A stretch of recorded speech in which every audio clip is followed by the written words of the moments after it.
मुझे अपनी देवरानी से बहुत जलन महसूस होती थी क्योंकि वह शादी के तुरंत बाद ही प्रेग्नेंट हो गई, जबकि मैं तो बांझ थी। अब मेरी सास मुझे हर वक्त ताना देती थी और कहती मुझे डिवोर्स दिलवा देगी। मैं बहुत डर गई थी, मगर मैं उस वक्त हैरान हुई जब हर रात मेरी पैरों में गिरकर मेरी देवरानी कहती, देख लेना, जिस दिन बच्चे को जन्म दे दूंगी उसी दिन मुझे धक्के मारकर बाहर निकाल देंगे ये सब। मुझे माफ़ कर दो दीदी। मैं बड़ी हैरान होती कि यह ऐसा क्यों कहती है। जिस दिन डिलीवरी का वक्त हुआ, देवरानी मुझे अपने साथ अंदर ले गई और चुपके से बोली, इस बच्चे को लेकर भाग कर ले जाओ, वैसे भी तुम बांझ हो। मैं बहुत खुश थी। मैं फ़ौरन बच्चे को लेकर भाग गई। जैसे ही दूध पिलाने के लिए मैंने उस बच्चे से कपड़ा हटाया तो मेरे होश उड़ गए, क्योंकि वह बच्चा नहीं बल्कि मेरे पति का बड़ा।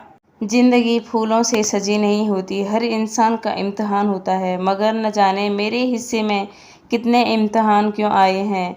मैंने तो सोचा भी नहीं था कि शादी के बाद मेरी ज़िंदगी खुशियों से भर जाएगी। मैं अपने ससुराल वालों पर राज करूंगी। यह खुशी भी मेरे दिल में इसलिए पैदा हुई क्योंकि मैं बहुत ज़्यादा सुंदर थी। हर देखने वाला मुझे देखते रह जाता था। मगर शादी के बाद मेरी ज़िंदगी में सिर्फ बदलाव आया, जिससे कोई खुशी नहीं मिली। मेरी खूबसूरती से मेरी ननद बहुत ज़्यादा जलती थी। इस बात का अंदाज़ा मुझे शादी के दूसरे दिन ही हो गया। जब मैं सुबह उठकर नहाकर कमरे से बाहर निकली तो मेरी ननद मेरे कमरे में खड़ी थी और मेरा सारा सामान इधर का उधर कर दिया। मैं चौंक कर खड़ी ही रह गई थी। मैं बोली, रूबी, यह सब क्या है? उसके चेहरे पर जरा सी भी शर्मिंदगी नहीं थी। वह जल कर बोली, भाभी, मैं वह क्रीम ढूंढ रही हूँ जिसे लगाकर आप इतनी खूबसूरत हैं।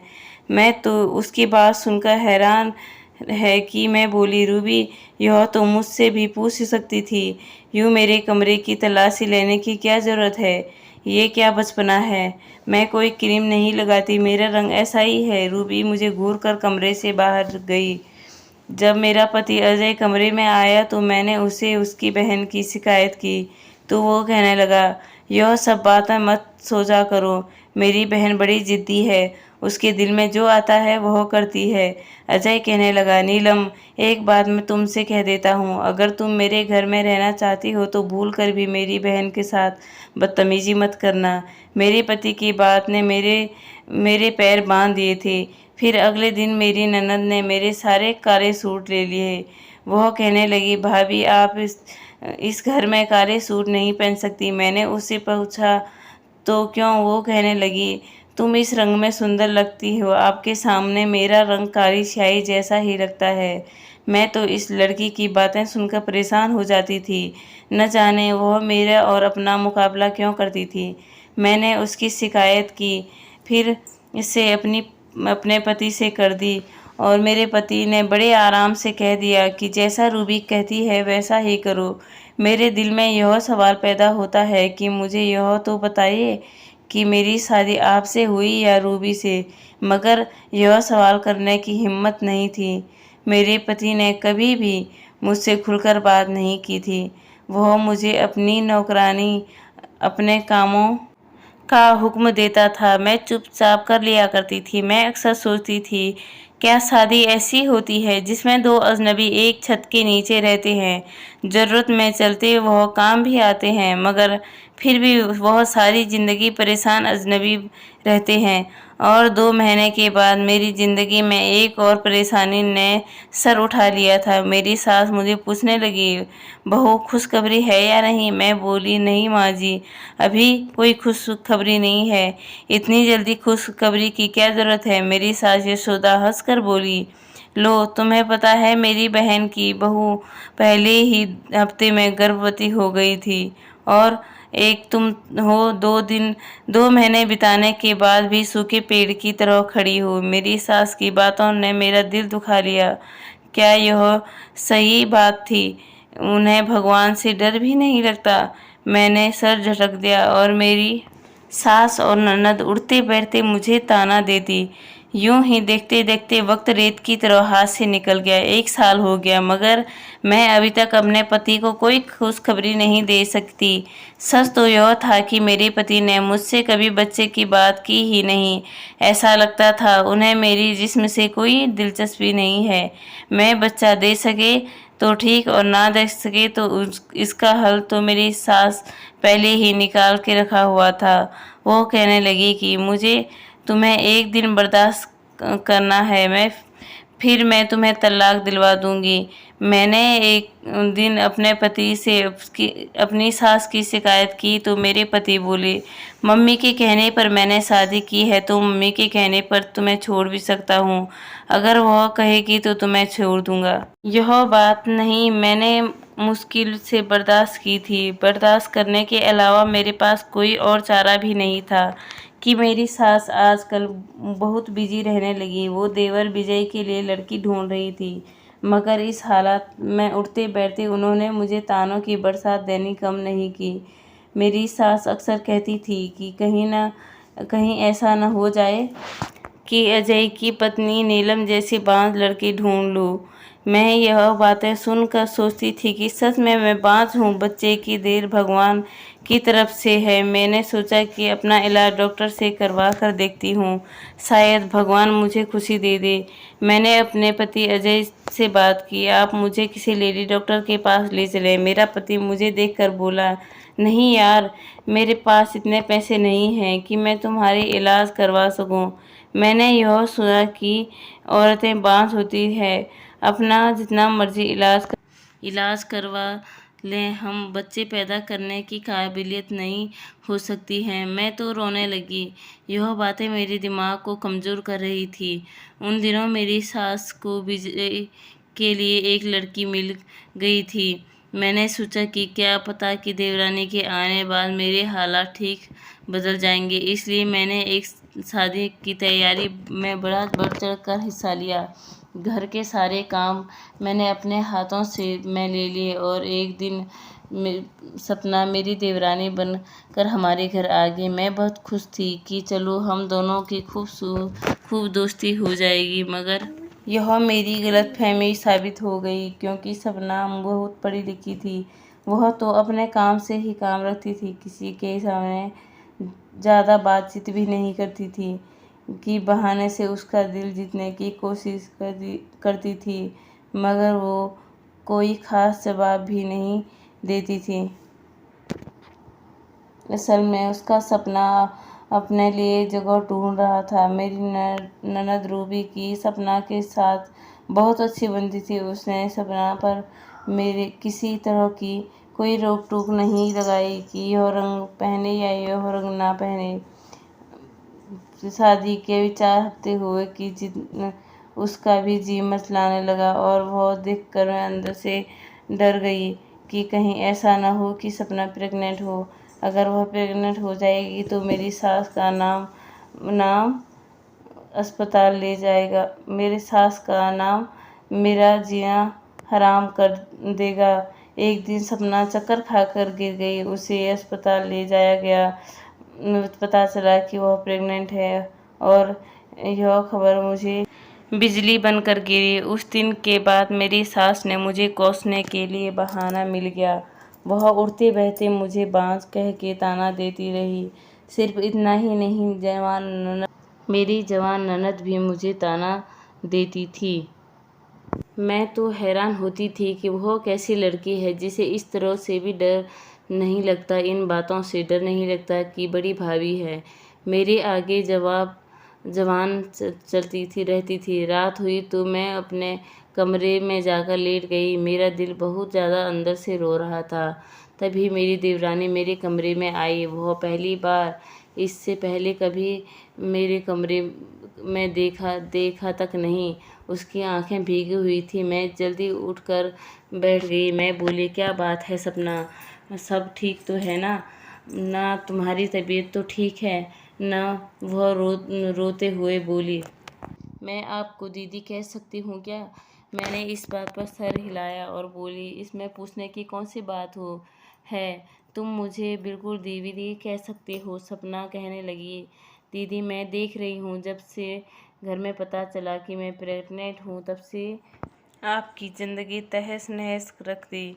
मैं खुद आपकी दोषी हूँ। मैं बोली, अरे नहीं नहीं, ऐसी बात क्यों कर रही हो? बच्चे तो भगवान के हाथ पे है ना। भगवान जिसे चाहे उसे दे, जिसे चाहे उसके साथ नहीं। उसके साथ कोई ज़बरदस्ती तो नहीं चलती ना। तुम दिल में बिल्कुल भी ख्याल मत लाना कि तुम मेरी मुजरिम हो।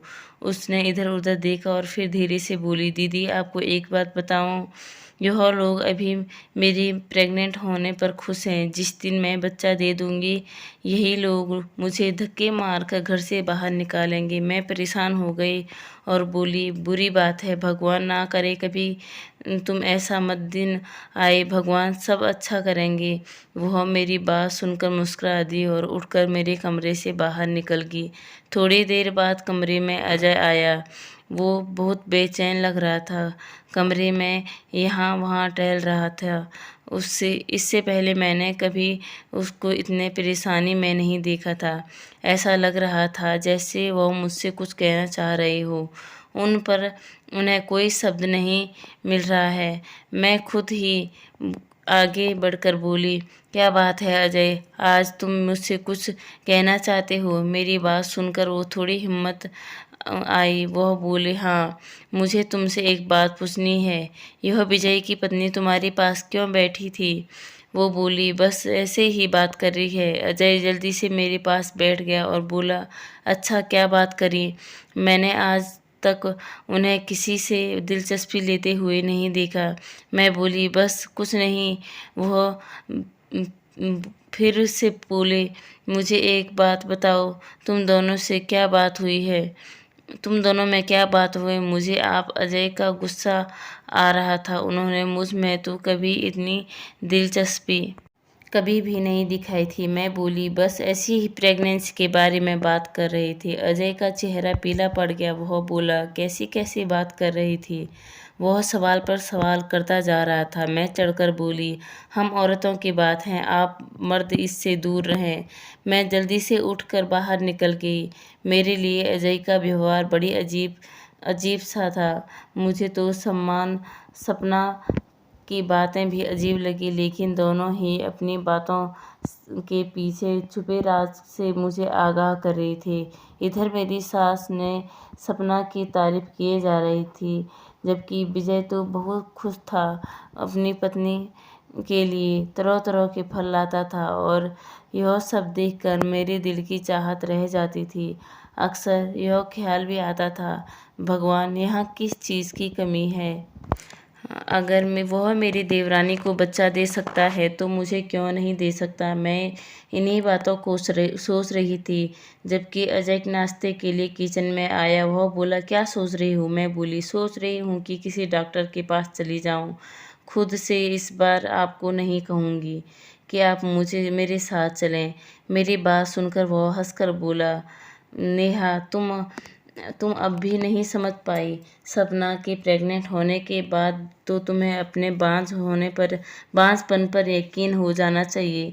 तुम न जाने कब तक गलतफहमी में बैठी हो। मैं यह सब बातें सुन सुनकर तंग हो चुकी थी। पहले तो बहुत रोया करती थी, मगर अब तो रोना भी नहीं आता था। पर मैं भी नाश्ता करने चली गई। वह थोड़ी देर बाद जिया किचन में आ गई। वह बोली, दीदी मुझे भूख लग रही है। मैं बोली, तुम बैठो, मैं तुम्हारे लिए नाश्ता बना देती हूँ। वो मेरी बहुत इज्जत करने लगी थी। जब से पता चला कि सपना प्रेग्नेंट है, तब से मेरी सास काम नहीं करने देती, यहाँ तक कि नाश्ता भी खुद बनाकर दिया करती थी। वह नाश्ता करते हुए बोली, दीदी आपके घर वाले कहाँ हैं? वो आपसे मिलने क्यों नहीं आते हैं? सपना की बात सुनकर मेरी पलकें भर गई। मैं बोली, जब मैं छोटी थी तब मेरे पापा की मृत्यु हो गई थी। बहन भाई तो मेरा कोई था ही नहीं। अब मेरी शादी हुई और कुछ दिन बाद ही पता चला कि अब मेरी माँ भी चल बसी। मेरा कोई मायका नहीं। मुझे पता है कि मेरी सास ने मुझे अपने बेटे के लिए पसंद इसलिए किया क्योंकि मेरे आगे पीछे कोई नहीं था। अब देखो यह लोग मेरे साथ क्या सलूक कर रहे हैं। अगर मेरे आगे पीछे कोई रहता तो मुझे यह दिन ना देखने पड़ते। सपना मेरी बातें सुनकर बहुत उदास होगी। वह बोली, सपना भगवान का शुक्र है कि तुम प्रेग्नेंट हो, वरना तुम्हें भी यह सब झेलना पड़ता। तुम जिससे भी गुजरी। सपना की आंखों में बड़ी उदासी छा गई। वह बोली, क्या हुआ? अभी कुछ सहना नहीं पड़ रहा है जिससे आप गुजर रहे हैं। मैं जब बच्चे को जन्म देगी तब आप देखना मेरे साथ ये लोग क्या सलूक करते हैं। मैं बोली, सपना मुझे बताओ, तुम ऐसी बातें क्यों करती हो? मुझे तो लगता है कि बच्चा पैदा होने के बाद तुम घर की लाडली बहू बन जाओगी। वह हंसकर बोली, आपको कोई बुरा सपना आया है। इतना कहकर वो चली गई। शाम हुई और फिर वह मेरे कमरे में आई। हाथ जोड़कर मुझसे माफ़ी मांगने लगी और रोती रही। मुझे नहीं पता था कि यह सब क्यों कर रही है, मगर यूं ही वक्त बीतता गया और उसका पेट फूलने लगा था। उसकी डिलीवरी के दिन जो पास आते जा रहे थे, वह बहुत ज़्यादा परेशान होने लगी थी। एक दिन सुबह उसकी हालत बड़ी ख़राब थी। मेरी देवरानी अपने कमरे में चली गई। उसके कमरे को अंदर से बंद कर दिया और कुंडी लगा दी थी। उसकी तकलीफ से भरी आहों की आवाज़ बाहर सुनाई दे रही थी। ऐसा लग रहा था जैसे वह किसी सच की बात से गुजर रही है। मेरी सास की तड़प उठी थी। दरवाजे बजाने लगी, बहू दरवाज़ा खोलो, तुम्हें डॉक्टर के पास ले चलें। पर सपना बोली, नहीं मम्मी, मैं अपनी डिलीवरी खुद ही करूँगी। उसकी आवाज़ सुन मेरी तड़प उठी थी। वो कहने लगी, यह कैसा बचपना और जिद है। ऐसा न हो कि हम अपने वारिस को खो दें। मेरी सास बोली, अच्छा चलो, मैं किसी दाई को बुला लेती हूँ। तभी सपना ने मना कर दिया। वह बोली, आप बस नीलम दीदी को मेरे पास भेज दो। मैं बड़ी परेशान हो गई क्योंकि मुझे इस बारे में कुछ समझ नहीं थी। मैं किस तरह सपना की मदद कर सकती। मेरी सास मुझे ज़बरदस्ती अंदर भेज दिया। मैं अंदर गई तो मेरे होश उड़ गई। सपना कंबल में बच्चे को लिए बैठी रो रही थी और मुझसे कहने लगी, दीदी आप इस बच्चे को लेकर भाग जाओ। मैंने कहा, मैं कहाँ जाऊँगी, तुम पागल हो गई हो। वह मुझसे विनती करने लगी। मैंने कहा, अच्छा ठीक है, अब यह बताओ, मेरा तो कोई नहीं है, मैं कहाँ जाऊँगी। सपना ने मुझे एक पता लिख कर दिया और कमरे के पीछे के रास्ते बाहर निकल गई।